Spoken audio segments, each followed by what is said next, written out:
Recentemente nós tivemos aqui à frente a ordenação de um grupo de anciãos para servirem como anciãos líderes desta igreja. E hoje nós teremos uma outra ordenação. Vamos ter a ordenação de um grupo de mulheres valorosas que têm servido esta igreja. Gostaria de convidar as nossas diaconisas aqui à frente, aquelas que ainda não são ordenadas. Você pergunta, mas pastor, na igreja adventista pode ordenar diaconisa? Pode. A Bíblia fala de diaconisas. Quando elas vêm aqui à frente, pode trazer o seu grupo, Elaine. Pediria que você abrisse a sua Bíblia em Romanos, capítulo 16. Romanos, capítulo 16, verso 1 e 2, fala sobre uma diaconisa que era muito prestativa, que era muito devotada à obra do Senhor. Lá na comunidade, na igreja que havia sido fundada na cidade de Roma. E Paulo, ao escrever para aquela igreja, ele se refere a essa irmã. Então aqui nós temos nosso grupo de diaconisas, e eu vou ler para vocês e com todos os irmãos aqui. Se vocês quiserem subir aqui à frente, acho que é melhor. Acho que cabe todo mundo. Se não couber, se ajeita aí nos degraus embaixo. Então nós vamos ler aqui Romanos capítulo 16,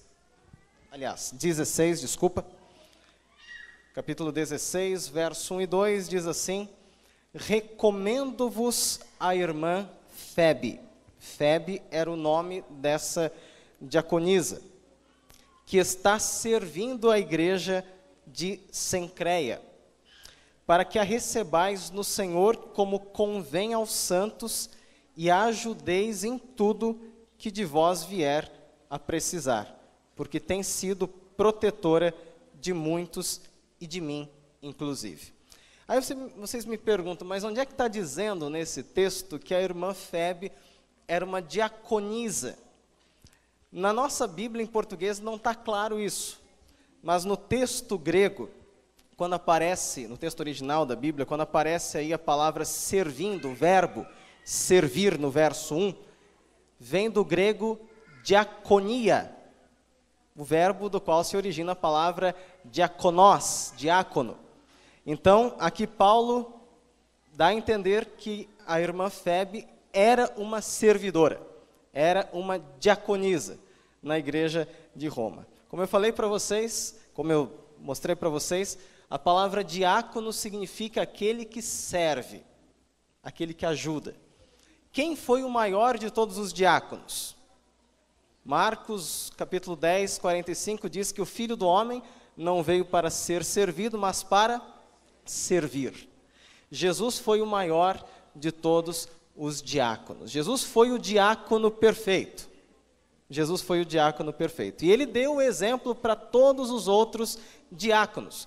Pastor, então, para ser um diácono tem que ser perfeito. É isso aí? Não. Para ser um diácono você não precisa ser perfeito.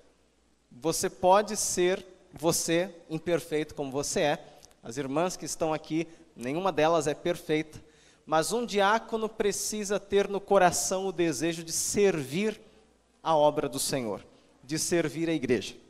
E todas essas irmãs que estão aqui demonstraram ao serem chamadas para servirem como diaconisas, elas demonstraram essa disposição de servir. Então, quando vocês olharem para essas irmãs, não exijam delas perfeição, mas entendam que elas estão aqui para servir ao Senhor, para servir a sua igreja, como todos nós também estamos. Nesta hora, então, eu gostaria de convidar para me ajudar, porque são muitas, os meus colegas anciãos. Aqueles que estiverem aqui, os anciãos ordenados, por gentileza. Todos já foram ordenados, naqueles que não eram, semana passada. Então, por favor, me ajudem aqui, os anciãos ordenados. Nesse momento, obrigado, nós nós vamos nos ajoelhar apenas aqui à frente. Você pode permanecer como você está, em atitude de reverência, nos ajudando em oração. Então, as nossas irmãs vão se ajoelhar aqui como elas estão, e nós vamos nos ajoelhar aqui embaixo, estendendo as nossas mãos na direção delas, como a Bíblia nos ensina, tá bom? E peço que vocês então permaneçam em atitude de reverência. Então, por gentileza, vamos nos ajoelhar.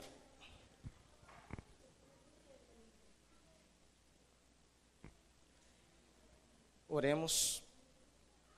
Querido Deus, eterno Pai, estamos agora de joelhos em Tua presença para separar um grupo de servidoras do Senhor para a obra de servir de maneira especial a Tua igreja. Todos nós temos o dever de servir a Tua igreja, mas este grupo vai servir um pouquinho mais do que todos nós. Este grupo vai estar um pouquinho mais à disposição do que as demais pessoas. E para isso, Senhor, elas estão agora sendo separadas. Elas estão recebendo uma missão especial.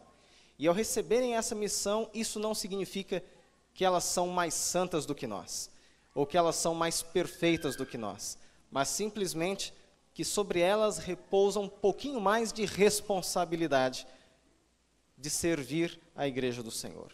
Pai querido, nesta hora, na qualidade de líderes teus, como pastor e como anciãos, nós estendemos as nossas mãos para este grupo, conforme a ordenança bíblica de impor as mãos sobre aqueles que são separados para o teu trabalho. E nós pedimos, Pai querido, que tu derrames do alto céu a tua unção, a tua capacitação, o teu Espírito Santo sobre estas queridas irmãs, Senhor, que estão aqui uniformizadas como demonstração de um grupo sólido, um grupo coeso para servir ao Senhor. Que tua graça esteja sobre elas e esteja sobre cada um de nós. Dá força para que elas continuem te servindo e ajuda-nos a ser também os braços ajudadores dessas irmãs, contribuindo em tudo de que elas necessitam. Pai querido, nós oramos neste momento em nome do Senhor Jesus Cristo. Amém. Peço que os meus colegas anciãos me ajudem a cumprimentar as nossas novas diaconisas ordenadas. Que Deus as abençoe ricamente nesse ministério e que vocês continuem sendo essa grande bênção que vocês já são na vida de cada um de nós.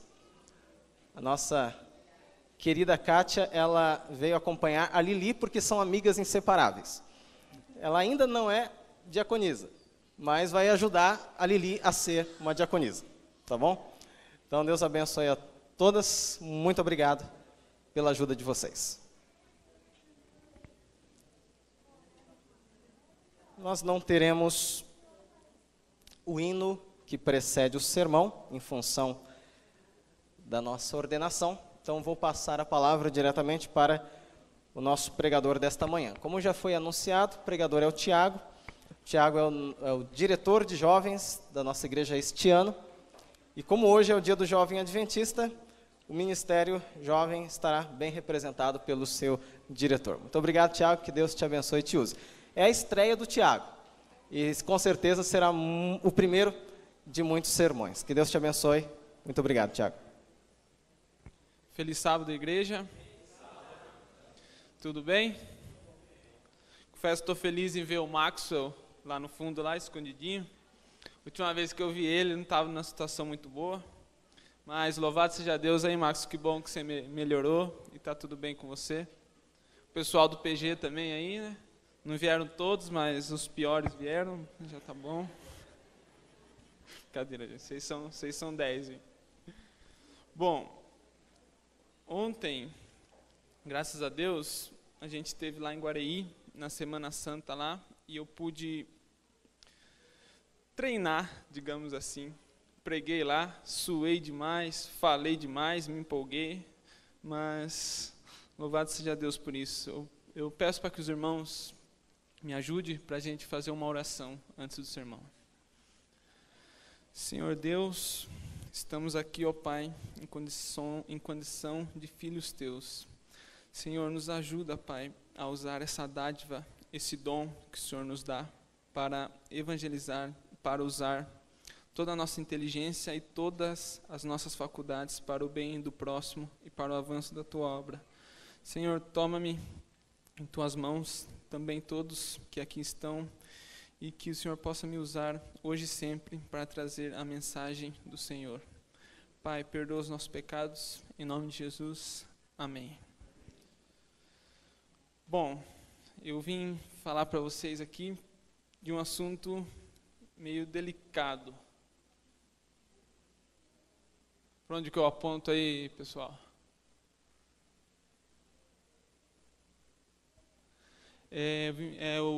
O primeiro texto está em 1 João 2, versículos 14 ao 17. Esperar o Ailson aqui pegar a Bíblia que ele vai ler para a gente.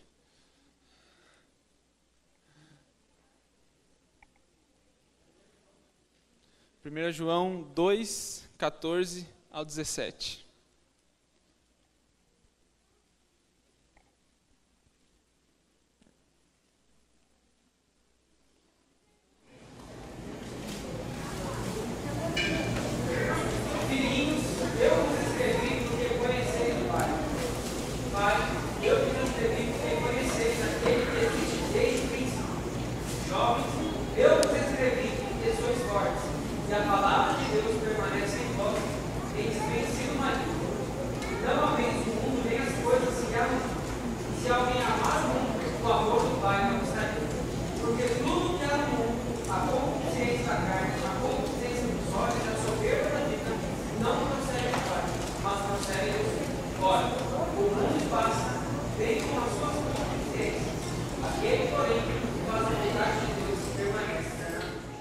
Amém?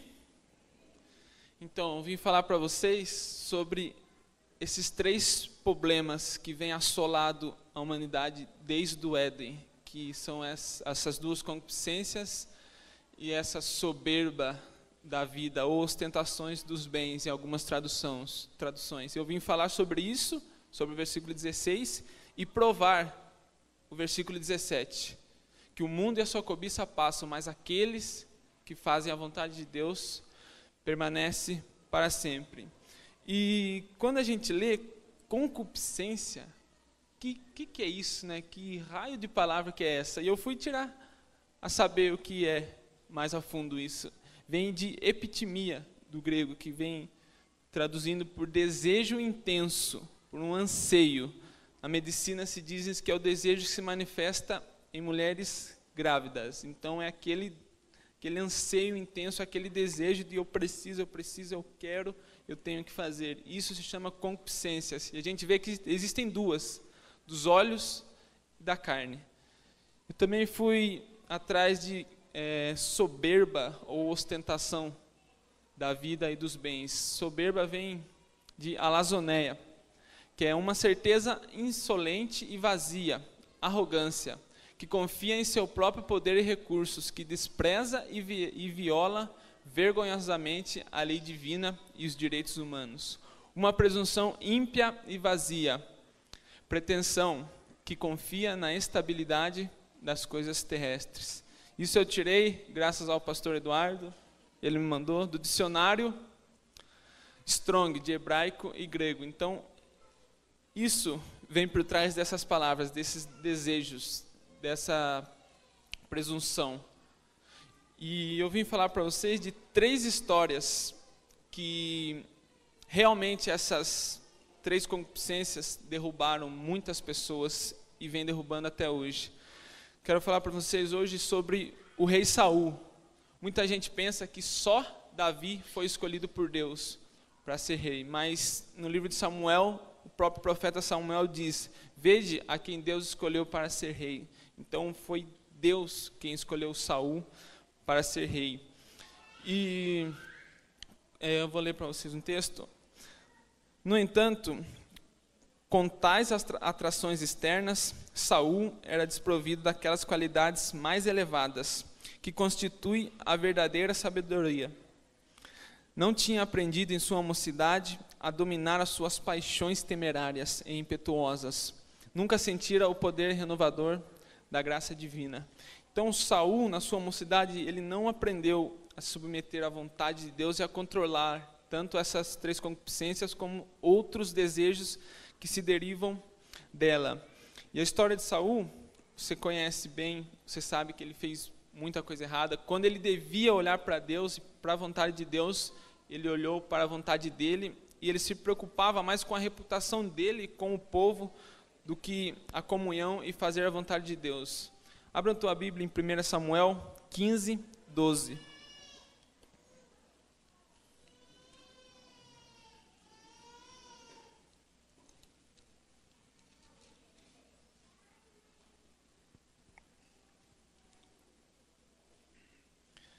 Esse versículo vem pouco depois de quando Saul vai e guerreia contra os amalequitas, que Deus manda ele ferir Amaleque e exterminá-los, não deixar nada nem ninguém. E Saul desobedece a ordem de Deus, traz o rei Agag como um troféu para mostrar a vitória dele, poupa o melhor do gado, dos bois e traz. E vamos ler o versículo 15.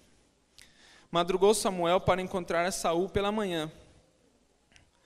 E anunciou-se aquele, já chegou Saul ao Carmelo, e eis que levantou para si um monumento, e dando volta, passou e desceu a Gilgal. Então, Saul já vinha desobedecendo a Deus, não se colocou nas mãos divinas. Como você vê, voltando dessa batalha, ele para e erege um monumento para si. Ele queria honra, ele achava que as vitórias das guerras era pelo poder e inteligência dele, quando na verdade era Deus que estava por trás de tudo. Então, a soberba da vida derrubou Saul, disso de querer ser o cara, de achar que ele era independente de qualquer coisa. E quando ele erege um monumento para si, ele prova que ele quer a adoração e louvor para ele, não para Deus. Ele não elegeu um monumento para Deus, mas sim para si, para ele mesmo. Então, uma pessoa que é escolhida por Deus para ser rei, para governar, não se controla, não põe a sua vontade para a vontade de Deus, pode ser quem for, pode ser até o próprio escolhido por Deus, que ele vai cair e não vai honrar o nome de Deus. Você conhece a história, ele desobedece mais, ele chega a ponto de consultar aquela médium, de procurar demônios, o nobre rei de Israel, numa caverna, tremendo os joelhos e sendo alimentado por uma mensageira do diabo. A que ponto chega alguém que foi escolhido por Deus e que se distancia de Deus? Próxima história, vocês também conhecem bem, que é sobre Sansão. Outro que foi escolhido por Deus. A mãe de Sansão, como vocês sabem, era estéril, não era para Sansão existir. Deus interveio e colocou Sansão no ventre da mãe dele.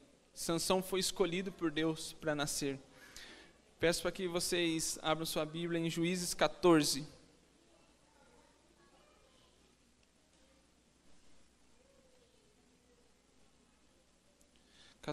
Versículo 1 e 2.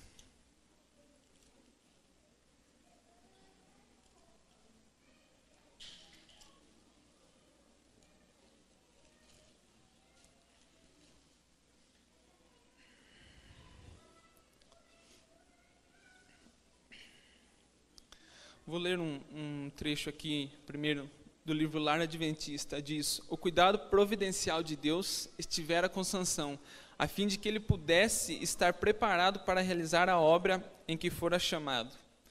Exatamente quando entrava para, agora já é patriarcas e profetas o texto, exatamente quando entrava para a varonilidade, época em que deveria executar a sua missão divina, tempo este em que mais do que em todos os outros deveria ser fiel a Deus, ligou-se Sansão aos inimigos de Israel. Não procurou saber se poderia melhor glorificar a Deus estando unido ao objeto de sua escolha, ou se encontrava a colocar-se em posição em que não poderia cumprir o propósito a ser realizado.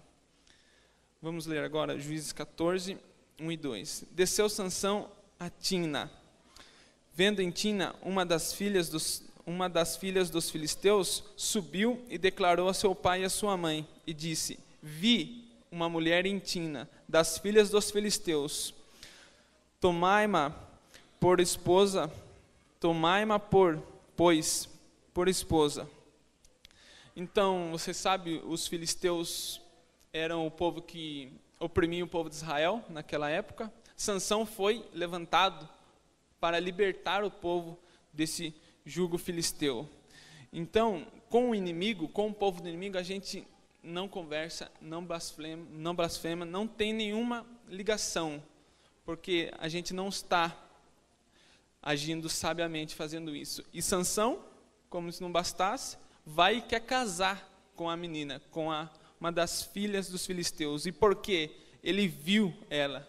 Isso entra com uma concupiscência dos olhos. Ele viu e gamou, e queria casar, sabendo que era uma menina de origem pagã, não era do povo de Deus. E contudo, como eu li, o cuidado de Deus estava com Sansão para ele realizar a obra dele. Então, quando a gente se desvia de Deus e vem para suprir os nossos próprios desejos, seja como Saul, dele querer ser o cara sobre a soberba da vida, sobre Sansão, não controlar os olhos, a concupiscência dos olhos, a gente vai cair em grande ruína. Você conhece a história? Essa é da primeira esposa de Sansão. Depois ele vê também Dalila e se casa com Dalila, e daí vem a ruína total que ele revela. E antes de ele revelar o segredo do cabelo e tal, se você lê em Juízes 14 a história de Sansão, pegando os votos do Nazireu, você vê que Sansão quebra um a um os votos do Nazireu, os votos com Deus. Então, Saul, escolhido por Deus para ser rei, não soube se controlar, caiu na soberba da vida. Sansão, outro escolhido por Deus. Sansão não era para ter existido. A mãe de Sansão era estéril. Deus providenciou tudo. E ele também foi atender às paixões dos seus olhos e acabou em grande ruína. Próxima história, quero falar para vocês sobre Judas Iscariotes. Muita gente diz que Judas foi predestinado, que ele tinha que trair e tal, só que isso é um grande erro, porque se Deus predestina as pessoas a terem um destino como Judas, como que eu vou falar para alguém que Deus é amor? Deus não predestina ninguém. Judas escolheu aquilo. Judas escolheu não se submeter à vontade de Deus, a atender à própria carne, à ganância, o amor ao dinheiro. E é um grande erro falar que foi predestinado, porque onde entra o nosso livre-arbítrio, se a gente é predestinado, se está tudo escrito que a gente vai fazer, como que eu tenho livre-arbítrio desse jeito? Na verdade, Deus não predestinou, Deus revelou que um dos 12 ia trair. Peço que vocês abram a Bíblia em João 12, versículo 6.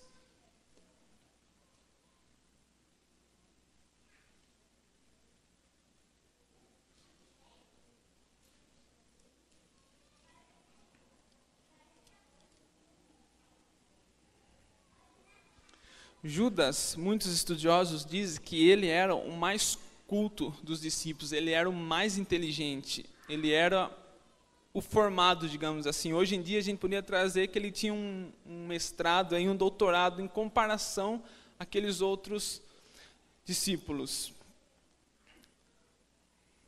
E se Judas tivesse se submetido à vontade de Deus, tivesse realmente seguido o mestre como os outros seguiu, Judas tinha um potencial para ser, digamos, um apóstolo Paulo, assim, porque ele era inteligente, culto, como o apóstolo Paulo também era. Só que a diferença dos dois é em quem eles se apegaram. Vamos ler João 12, versículo 6.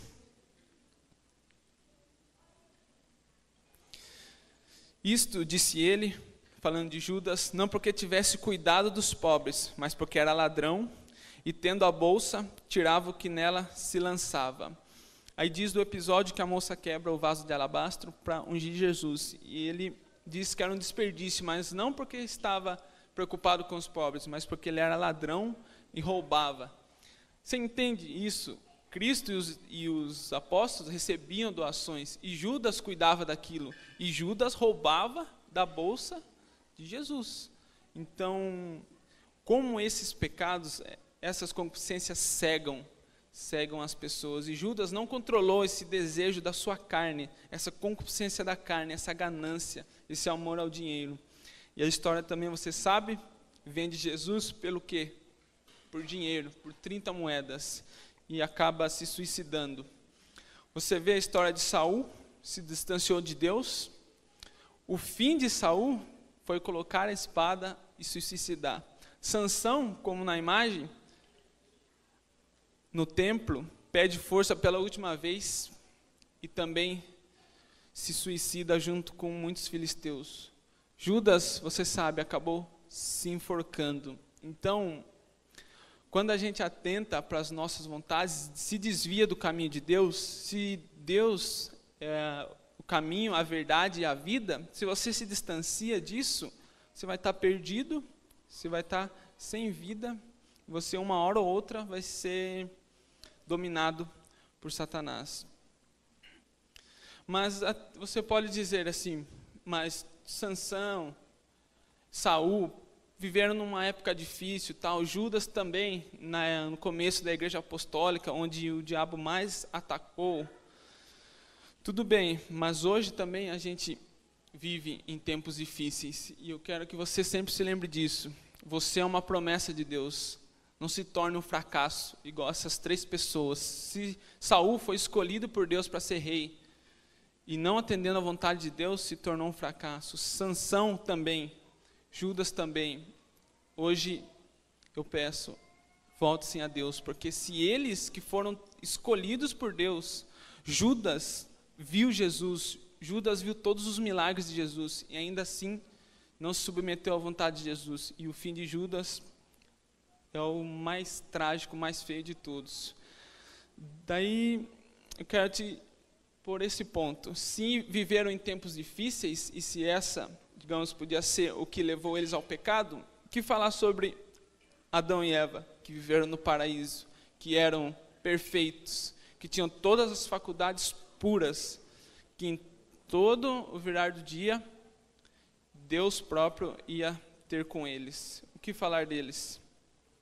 Quero ler um texto para vocês, do livro Patriarcas e Profetas, que muita gente acha que Eva foi enganada pela serpente.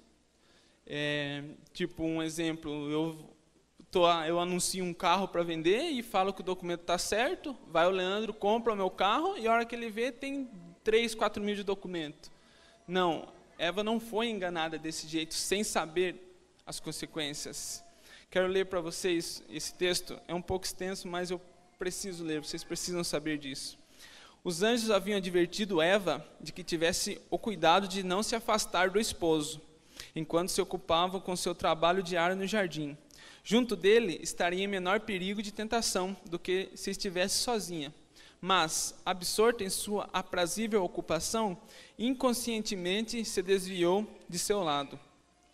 Percebendo que estava só, sentiu uma apreensão de perigo, mas afugentou seus temores, concluindo que ela possuía sabedoria e força suficientes para discernir o mal e resistir-lhe. Esquecida do aviso do anjo, logo se achou a contemplar com um misto de curiosidade e admiração a árvore proibida. O fruto era muito belo, e ela perguntava a si mesma por que seria que Deus os privara do mesmo. Era então a oportunidade do tentador.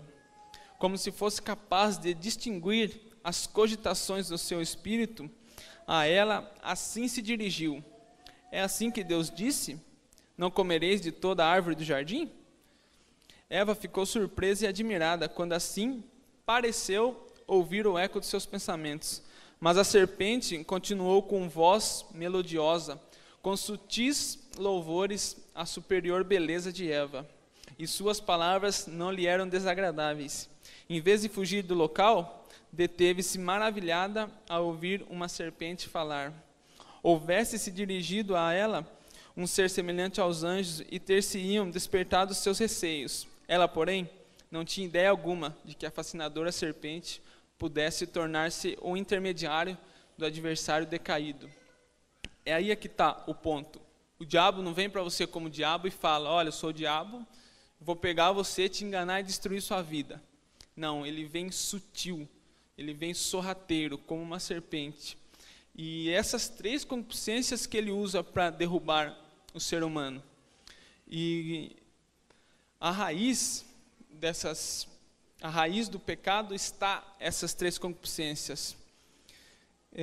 Abram a Bíblia em Gênesis 3, versículo 6.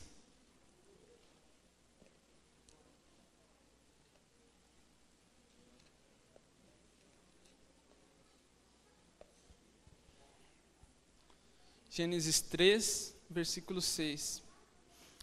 Olha, como esses 3 fatores de pecado está enraizado desde o início, que Satanás lançou, que a Eva olhou, estava esses 3 fatores de pecado a chamá-la para comer o fruto.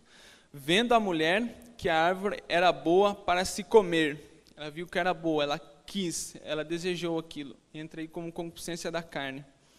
Agradável aos olhos, a concupiscência dos olhos, e desejável para lhe dar o entendimento. Ela ia ser superior, ela ia ser mais, ela ia ser semelhante a Deus.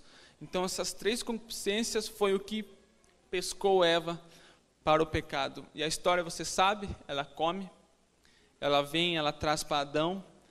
Adão também come o fruto, infelizmente, e as consequências do pecado, desde Adão e Eva, sucedem Caim e Abel, e assim você sabe a história, e até hoje a gente sofre isso. E agora eu pergunto, se Saul foi escolhido por Deus para ser rei, Sansão foi posto no ventre da mãe por Deus, Judas, que andou com Jesus e viu todos os milagres, Adão e Eva, que eram puros, perfeitos, caíram nessas 3 concupiscências, não resistiram. O que esses 3 fatores de pecado pode estar fazendo com a gente hoje? O que pode estar fazendo dentro da nossa casa, com os nossos familiares, com os nossos irmãos? O que isso pode estar fazendo? Será que a gente está levando realmente a mensagem que esclarece, que mostra o que é certo e o que é errado? E como eu vou vencer isso? Se pessoas levantadas por Deus para reinar não conseguiram, se o próprio Adão e Eva, que eram de superior em tudo a gente, não conseguiram, caíram, o que eu e você deve fazer hoje para não ser pego por Satanás, por alguma desses fatores de pecado? E não é fácil, realmente não é fácil, mas a gente tem a solução, tão simples na teoria, mas tão difícil na prática, essa solução. Quero falar para vocês agora sobre as 3 tentações de Jesus, sobre o deserto da tentação que Cristo passou. Abram as suas Bíblias em Mateus, versículo 4.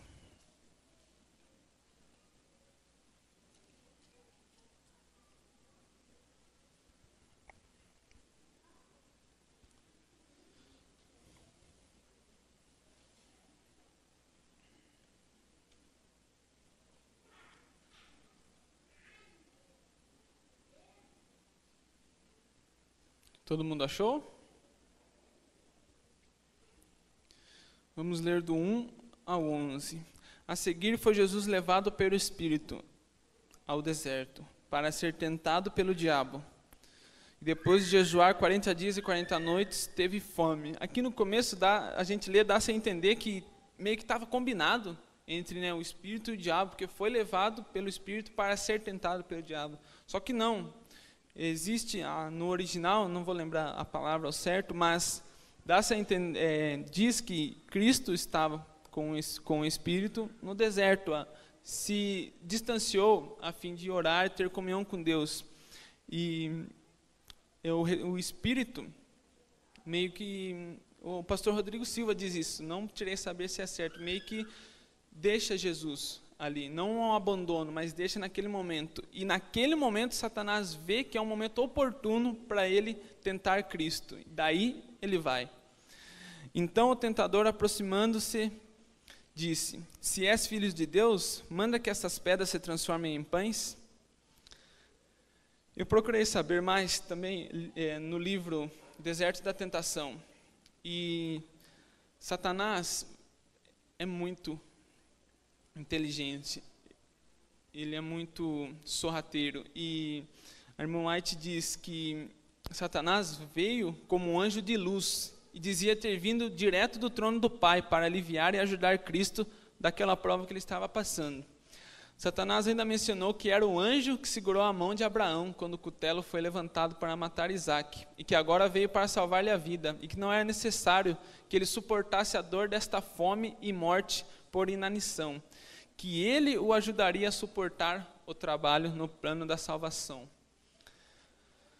Sabe, o deserto é muito castigante, é um sol, eu ouvi relatos que é um sol de acima de 40 graus, que realmente Cristo, 40 dias no deserto, ele estava totalmente debilitado, sem comer por 40 dias, sujo, fraco.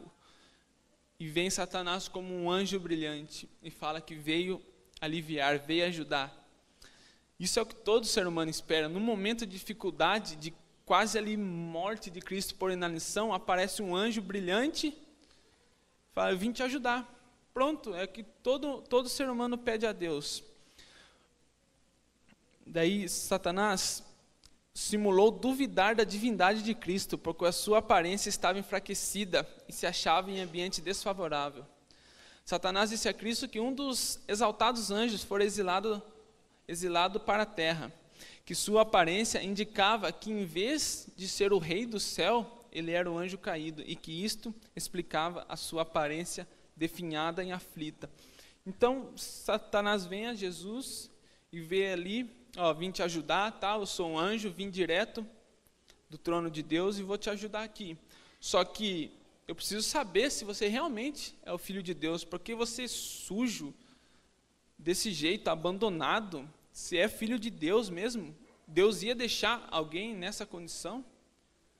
Você acha que Deus ia deixar um filho nessas condições? E tem um anjo que foi expulso do céu, e ele está decaído hoje, e desse jeito que você está aí, você está parecendo ele, cara, você não está parecendo o Filho de Deus. Então, se tu és filho de Deus, manda que essas pedras se transformem em pães, prova para mim que você é filho de Deus. E essa é uma foto do deserto, acho que tinha umas pedras semelhantes ali. Então, transforma elas em pães. Imagine você, 40 dias. Acho que quando fala em pães, depois de 40 dias você com fome, acho que já vem uma miragem já, né? Porque o estômago, não sei nem se tinha estômago mais naquela altura do campeonato. E realmente, Cristo dá uma resposta bíblica para Satanás. Está escrito. Deus disse isso. E uma das lições dessas tentações é que Satanás induziu a Cristo a não depender de Deus, a falar: não, Jesus tinha poder para fazer o que quiser, só que Cristo não usou a sua divindade em favor próprio. Muitos milagres Jesus operou, mas em favor do próximo. Mas Jesus estava com fome, 40 dias sem comer. Por que ele não podia transformar as pedras em pães se ele estava com fome, se ele estava quase morrendo de fome? Por que ele não pôde transformar as pedras em pães? A gente tem que entender que a gente está num grande conflito, é fogo cruzado realmente. E se Cristo, usasse aquela divindade dele para transformar aquelas pedras em pães, e saciar sua fome, Satanás podia ter acusado ele, porque lá no Éden, tentando Adão e Eva, eles não tiveram esse poder, eles não tiveram o poder de operar milagres para o favor próprio. Então Cristo se mostra ali totalmente dependente de Deus, e o caminho a Cristo diz que a nossa fé tem que repousar em evidências e não em demonstrações. E um pouco antes, Cristo é batizado por João Batista, e a palavra, e Deus fala: este é meu filho amado em quem me comprazo. Essa é a demonstração que Cristo se firmou, não a demonstração de Satanás, com aqueles argumentos, que olhando, se você deixa Satanás passear na sua mente, você cai na dele, porque ele é astuto, ele é inteligente. Então, Cristo se mostrou totalmente dependente de Deus e respondeu: está escrito, não só de pão viverá o homem, mas de toda a palavra que procede da boca de Deus. E Satanás, como é muito astuto, ele diz: não, está escrito, ok. Satanás foi, levou Cristo lá no pináculo do templo e disse, vamos continuar a leitura.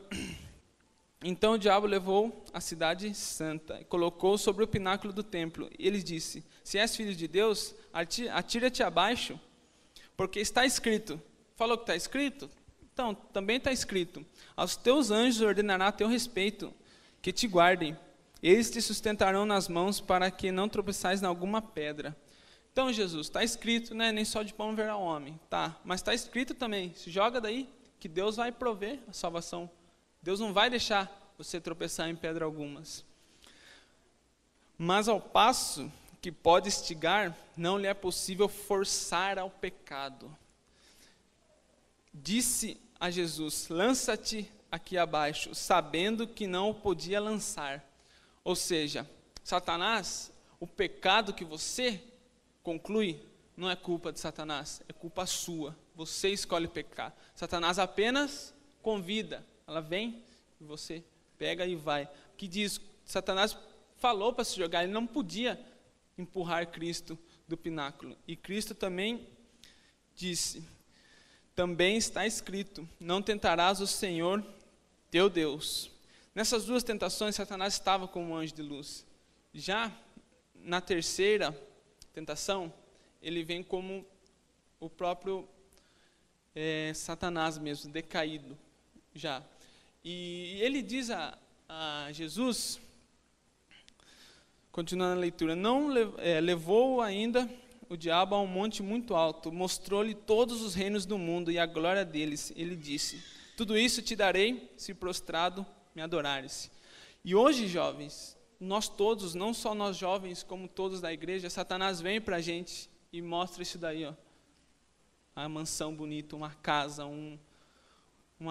mostra isso, carros, tal. Isso tudo você vai ter, mas prostrado me adorares. Você vai ter tudo isso, você vai ser o cara, você vai ter dinheiro, vai mostrar para você as glórias, as riquezas, mas se prostrado me adorares.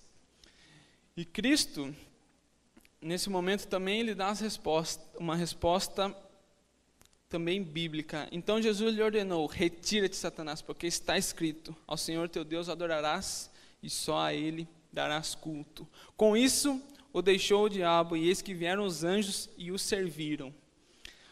Ou seja, Cristo, todas essas respostas que Cristo deu, disse está escrito, está todas no livro de Deuteronômio. Quando Deus suportou aquele povo, tentou ensinar, corrigir aquele povo por 40 anos no deserto. E Cristo, por 40 dias, faz esse paralelo que a gente tem que seguir, de não tentar Deus, de não aplacar a ira de Deus, de ser submisso a Deus. No deserto, com tudo a favor que Cristo pecasse, aquele deserto escaldante, 40 dias sem comer, sujo, cansado, no caso, Cristo se fez pecado por nós, ele herdou um corpo de pecado, ele estava fraco, cansado. Com todas essas situações, eu penso a apreensão que os anjos ficaram lá no céu, olhando a tentação. Porque quando Adão e Eva foram pecados, eles tiveram todas as circunstâncias favoráveis para dizer não. E eles dissem sim. E hoje sofremos a consequência do pecado.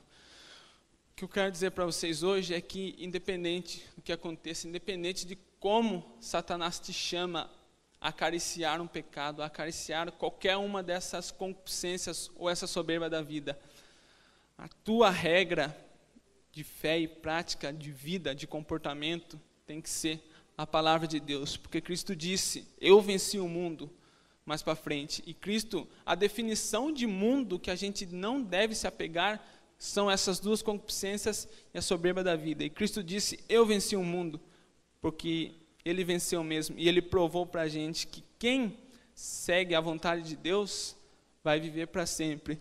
Tem inúmeros exemplos de jovens que submeteram à vontade de Deus. O próprio Daniel, José, quando a esposa de Potifar queria adulterar, ele disse, não, Senhor, é uma desonra para o meu Deus e para o meu Senhor, eu não vou fazer isso.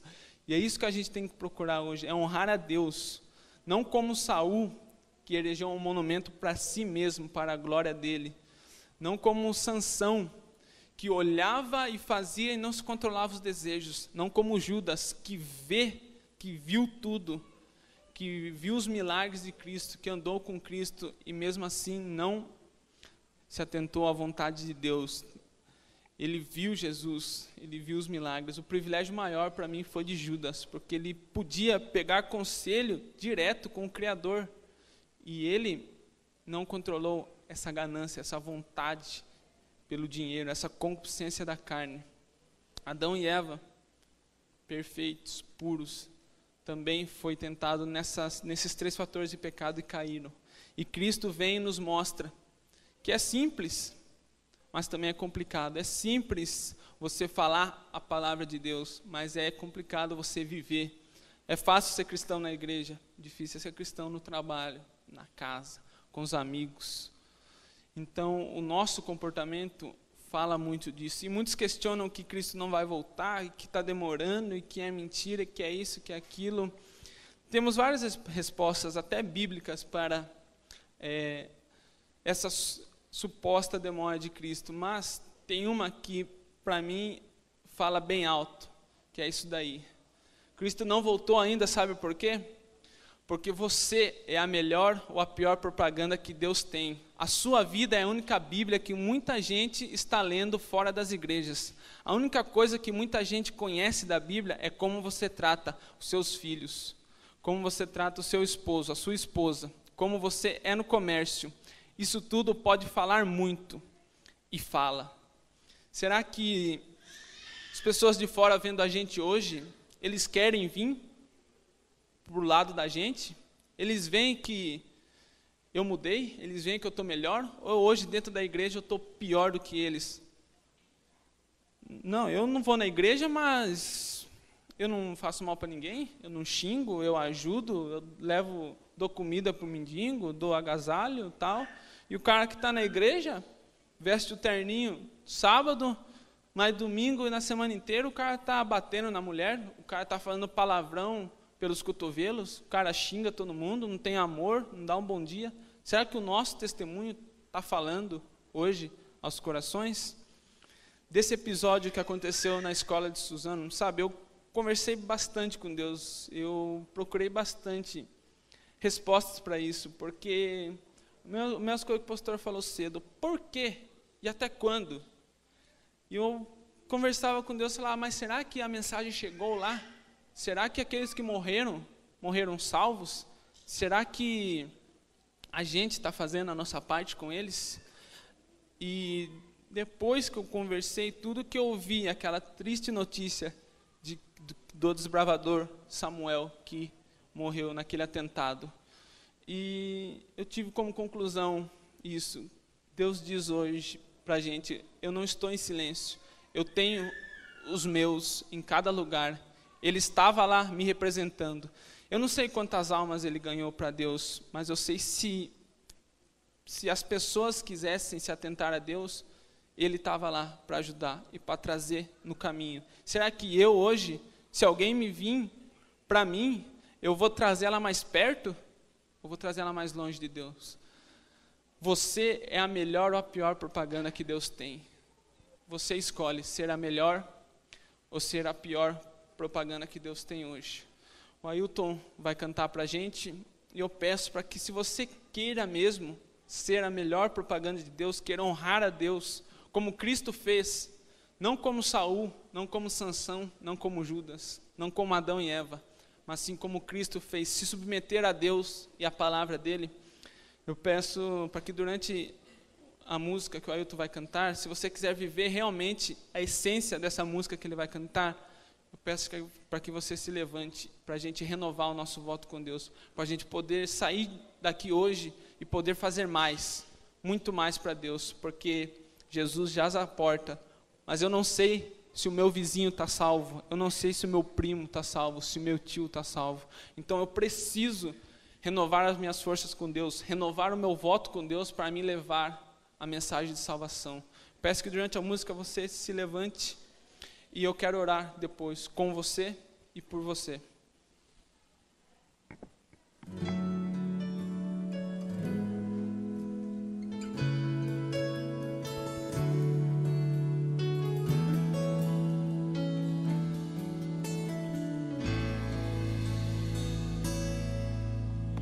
Ao caminhar sozinho, pensava em meu viver, nas coisas que já fiz, eu pude ver que tudo poderia ser melhor. Sei que não sou perfeito, mas em Cristo eu posso ser, me acorrentando a Ele e ao seu poder, moldado ao seu exemplo, eu serei. Somente o seu exemplo seguirei, pois tu és Deus de libertação, que livra teus filhos da mais forte provação. Estou perdido, mas quero ser teu, irei mais além pra ser o espelho de Deus.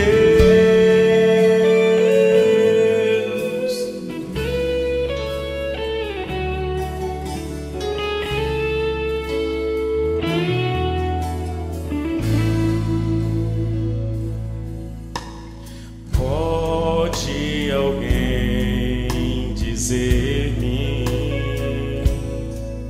que ao alvo não vou chegar, mas Cristo me mostrou e até provou que a perfeição eu posso alcançar.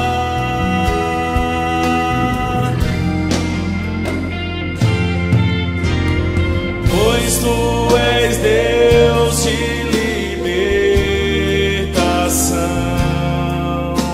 que livras teus filhos da mais forte provação.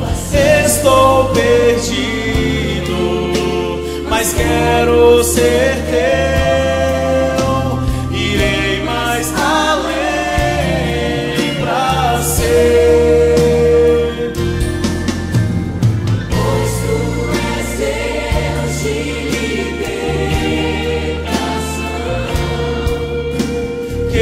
livras teus filhos da mais forte provação. Estou perdido, mas quero ser teu.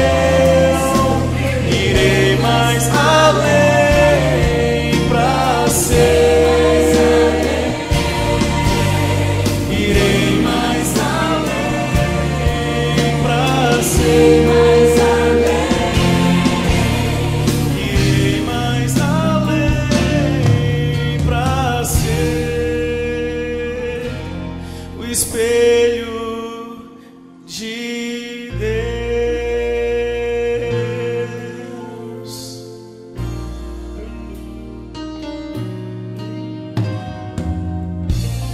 Amém. Amém. Será que hoje a gente está indo além para a gente poder refletir a Deus, para quem nos vê? Ou será que a gente está fazendo só o básico, só o que esperam da gente? Será que a gente só está fazendo o protocolo, que é só vir na igreja sábado, que é obrigado, quarta e domingo, se der? Ou a gente está indo além para poder refletir a Deus para as pessoas? Oremos. Querido bom Deus, maravilhoso Pai, clamamos a Ti, ó Pai, pelo Teu Santo Espírito, Pai, para que o Senhor nos guie, Senhor, para que possamos trazer, Pai, pessoas para os Teus pés com o nosso testemunho, com o nosso comportamento, para que possamos honrar o Deus dos céus. Pai querido, aqui, Senhor, queremos renovar nosso voto contigo, ó Pai. Queremos a Tua bênção especial, Senhor, para que possamos ir mais além, Pai, fazer mais para a salvação do próximo, Pai. Sei que muitos aqui, Pai, foram alcançados pela Tua misericórdia e o Senhor usou pessoas para trazê-los aqui. Então clamamos, ó Pai, que o Senhor também nos use para podermos trazer pessoas para esse maravilhoso amor que a gente prova de Ti todo dia, Pai. Pai de amor, agradecemos muito, ó Pai, pela proteção, Pai. Como vimos, Pai, as 7 pragas, os 7 castigos, Pai, não afetarão nós, Pai, porque estamos debaixo das Tuas asas, Senhor, porque escolhemos, Pai, sermos submissos à Tua vontade, e nos ajuda, Senhor, a manter-nos firmes, Pai, porque sabemos que os ataques não vão acabar. Sabemos, ó Pai, que o inimigo quer destruir os alicerces, Pai, da Tua obra, Pai.